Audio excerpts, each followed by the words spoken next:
Ustedes capaz que han escuchado hablar que hay enfermedades ligadas al sexo, es decir, relacionadas a si somos macho o hembra en nuestra especie. Esto se debe a que están reguladas o generadas o producidas por genes presentes justamente en los cromosomas sexuales. Mayoritariamente las sufrimos los hombres, aunque las mujeres las portan. Quiere decir que se encuentran los genes responsables de la enfermedad en su genotipo, pero no las padecen, no las sufren.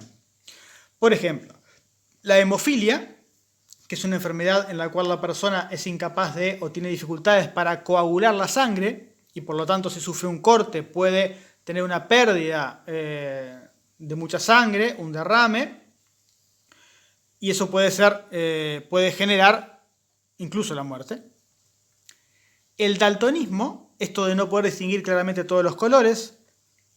La distrofia muscular, una enfermedad bien compleja en que la persona no tiene mucho control muscular y tonicidad muscular, que puede afectar la movilidad, incluso la vida. Son algunas enfermedades que solamente nos afectan en general a los hombres y esto es porque los genes se encuentran en los cromosomas sexuales y lo determinan de esa forma. En este esquema vemos un ejemplo típico de la hemofilia y cómo se distribuye. Y ahí vemos una imagen de la reina Victoria de Inglaterra, que fue muy importante, tanto que hay un periodo histórico que ustedes capaz que estudian en algún momento que se llama victoriano, que definió a gran parte del mundo en cuanto a la cultura, la arquitectura, etc. La cual, como tuvo muchos hijos y casó a sus hijos con otros parientes y otros nobles en Europa, ustedes saben que la nobleza se casaba entre sí, entre otras cosas para heredar tierras y hacer acuerdos entre reinos, pero incluso pensando que tenían algo particular que los diferenciaba del resto, este mito de la sangre azul, aunque la sangre de todos es roja. Y esto de casarse entre parientes cercanos generó, entre otras cosas, que enfermedades raras se transmitieran en mayor porcentaje que en la población común. Y por ejemplo, la hemofilia, que parece ser que la reina Victoria era portadora, se distribuyó entre sus hijos y nietos, y quizá el caso más famoso es el hijo de los últimos zares de Rusia, muerto en la revolución bolchevique de 1900, inicios de 1918, que poseía una característica que había sido heredada de su abuela a partir de que se reproducían cercanamente los nobles de Europa y que estaban todos muy emparentados. Porque justamente la endogamia, que es la reproducción entre parientes, es muy perjudicial. ¿Por qué? Porque genera menor diversidad genética, menores variantes de genes que hacen que los organismos tengan menos opciones para enfrentarse a los cambios del ambiente, cada vez son más parecidos, se parecen más físicamente entre sí y pueden generar un aumento de la probabilidad, como veíamos antes, de las enfermedades genéticas raras, como la hemofilia o como a la derecha vemos la posibilidad de tener incluso más de 5 dedos. Es tan fuerte este efecto, el de la endogamia, que casi todos los animales poseen el tabú, es decir, algo prohibido, que es la reproducción incestuosa entre parientes cercanos. Casi todos los animales, sin tener conciencia ni de la genética ni de las consecuencias de la endogamia, hacen todo lo posible en sus sociedades para evitar la reproducción entre hermanos o entre padres e hijos. Por ejemplo, expulsando a los machos del grupo familiar para que se reproduzcan con hembras que no sean emparentadas, haciendo al revés, que las hembras se vayan del grupo familiar para evitar que se reproduzcan con sus hermanos o sus padres. Y luego el ser humano lo adquirió como una cultura, y ese valor cultural en realidad lo que refleja es el intento de conservar la diversidad genética y disminuir el riesgo de enfermedades genéticas raras. Tanto es así que muchos pueblos aislados, como los inuits, lo que ustedes conocen como esquimales de Alaska, tenían por ejemplo la costumbre de cuando llegaba un extranjero ofrecer sus esposas para tener relaciones sexuales. Esto por los occidentales, los primeros que los conocieron, europeos por ejemplo, eran vistos como una rareza e incluso como un pecado, pero tenía que ver con la posibilidad de obtener nuevos genes. Muchos pueblos lo consideraban o lo expresaban como obtener sangre nueva y evitar el riesgo de reproducirse en un grupo reducido de personas que genera indefectiblemente a mediano o largo plazo la aparición de enfermedades y a través de la menor diversidad genética.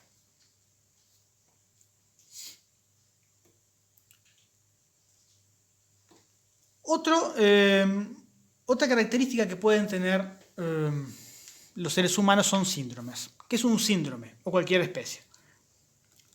Es un conjunto de síntomas que se presentan juntos y son característicos de una enfermedad o de un cuadro patológico determinado. Es decir, ustedes conocerán algunos síndromes cromosómicos y que solo se expresan por tener más cromosomas o menos cromosomas que los que la especie tiene usualmente. Quizá el más famoso es el síndrome de Down, también llamado trisomía 21, cuyo nombre deriva de que en el par 21 hay un cromosoma de más. Por eso trisomía, en lugar de haber un par de cromosomas, hay un cromosoma de más que quedó pegado en el momento de la producción de los gametos. Este síndrome, este conjunto de síntomas, simplemente generado por tener un cromosoma de más, genera en los individuos una serie de características que lo describen. Desde características fenotípicas, recuerden que el fenotipo son las características visibles de un organismo, como boca pequeña, párpados sesgados, etc. Características faciales que permiten reconocer a una persona portadora del síndrome de Down. Retraso mental, deficiencias cognitivas, es decir, deficiencias de aprendizaje, de adquisición de conocimiento. Escasa resistencia a algunas enfermedades, suelen enfermarse más frecuentemente. Suelen tener problemas cardíacos, un tono muscular más débil. Y yo siempre suelo agregar una gran capacidad de brindar y recibir cariño y felicidad. Y por eso elijo esa imagen, esa foto esperanzadora de una niña feliz con síndrome de Down. Y resalto lo de con síndrome de Down porque nadie es un síndrome o una enfermedad o un conjunto de enfermedades. Somos un ser humano individual que podemos poseer características diferentes y poseer en este caso un síndrome que claramente no es una buena noticia, que claramente implica una cantidad de enfermedades para un ser humano que lo posea, pero que también presenta esas características que todos quienes conocemos a personas con síndrome de Down le resaltamos, que es una gran afectividad y una gran capacidad si tienen el clima familiar y social adecuado y la capacidad para ser incluidos, una gran capacidad para tener una vida plena y feliz. El síndrome de Down no está muy clara las causas, pero sí se conoce a nivel estadístico que aumenta notoriamente la probabilidad, como ven en esa gráfica, de tener hijos con síndrome de Down a partir de los 30 años de la madre. Parece ser que la edad de los ovocitos, las células generadoras de óvulos, tienen que ver con la mayor probabilidad de desarrollar un feto y luego un niño con síndrome de Down. Otros síntomas raros, y solo pongo alguno más para conocer los efectos que pueden generar tener más cromosomas de los normales, entendiendo normal como la norma, lo más matemáticamente común, es el síndrome de Klinefelter, que es un síndrome vinculado a los cromosomas sexuales, en el cual, en lugar de tener 2X o una X y un Y, tiene dos cromosomas X y un Y. Las personas con síndrome de Klinefelter suelen tener características más andróginas, es decir, que no son ni claramente masculinas ni claramente femeninas. Si bien tienen pene, son reproductivamente viables y podríamos decir que son masculinos, también son femeninos porque suelen tener poca capilaridad físicamente, pueden desarrollar senos, tienen caderas anchas, que es una característica sexual secundaria femenina. Esa característica a veces pueden tener retraso mental o deficiencias cognitivas de diferente tipo. Se expresa una característica como intermedia, fenotípica, a partir de poseer un cromosoma más. Hay otra cantidad de síndromes vinculados a diferentes cantidades de cromosomas, pero solo se los expreso aquí como para entender que el número de cromosomas define la especie Y es un número que no es caprichoso y que tiene que ver también el mantenimiento de ese número de cromosomas con las características del individuo. Un caso famoso que hoy se piensa, haciendo una reconstrucción histórica, que pudo haber sufrido el síndrome de Klinefelter, fue Carlos II de España, quien gobernó a finales del siglo XVII, a quien se lo llamó el hechizado por poseer enfermedades frecuentes, dificultades intelectuales e incluso una apariencia física también, como decíamos, andrógina, con características masculinas y femeninas. Se hizo una reconstrucción histórica pensando que podría haber sufrido de uno de estos síndromes que explicaban sus características físicas y comportamentales.